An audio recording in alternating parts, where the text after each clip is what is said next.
Man, the Dreamcast is such a. I've never seen one like. I've never really played with one, and I'm just like looking back, and Really? it's such a relic of the past. Yeah, I got off.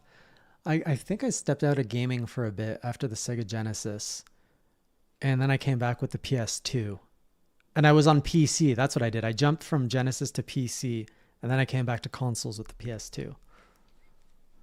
So I skipped that whole like early 2000s, late 90s. I got mine. I think it was a Sears in like 2002. They knocked it was down to like $50. Wow. So I was like, oh, let me go ahead and grab this, and it's the same one I've had ever since. I was very like anti CD-ROM for my consoles. Like I didn't want to know anything about consoles that use CD-ROMs. Like when the PlayStation came out, I was like, what is this shit? I do not want to put a CD I in. I always preferred. I mean, I prefer cartridges, but I was still well aware of the disc-based ones. So yeah, so like the Dreamcast, I just didn't want anything to do with it because it was CDs, and then I eventually had to give up.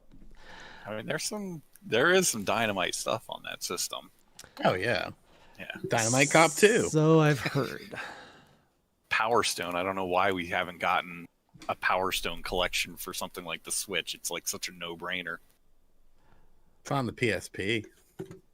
Come on, really? I mean, The only game I have from there is Sonic Adventures. I got it on Steam, and I haven't played it because I didn't like it. I think I bought it because I buy so many games because Sean's like, this is so fun. I love this game. And then I'm like, okay, it's got to be good. I always end up hating it. because you have no taste. I think it's because you have some nostalgia goggles.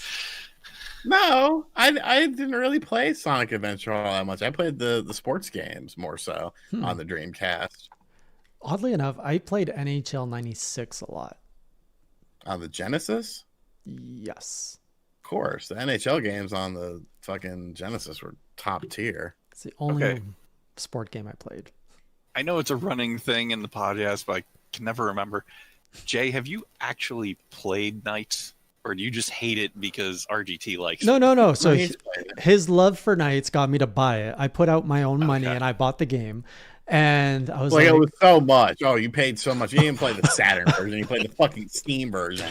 You paid $10 for it. I paid too much for it. And I had no context for what the game was. And I'm just like, what is going on? There's kids, there's like this mage, I'm flying in space, the controls are wonky, there's lights everywhere. I'm just like, what is this fever dream? And I remember Knights as a kid because I was a big Sega fan and specifically Sonic, and I had the Sonic comic book. So they would often try to feed you into other IPs, and they had a Knights comic book series. And I remember that I had an issue of like, I think Sonic crossovered with Knights. And I was like, I have no interest in this IP. Like when they did the comic book. So from that moment on, like I never had any interest in Knights. And then to revisit it 20 years later, it just, ugh. Still plays great. The original I like. I actually prefer Christmas Nights personally. That one. Yeah, I was in Christmas Nights. college, and there was a magazine, and I didn't even have the Saturn, but in the magazine that was the disc that they included with it. It was like a $5 magazine, and they gave you Wow. Christmas Nights. Nice. And I eventually got a Saturn like a few years later, and held on to that all that time, and I just played the living crap out of that version. Like I kept changing the dates to find out all little things that were hidden for like Easter and New Year's and stuff. It was nice when you got games in like magazines or cereal boxes. Hmm Miss those I still have things. my Chex Quest. Nice. I think there's a third one coming out or in development.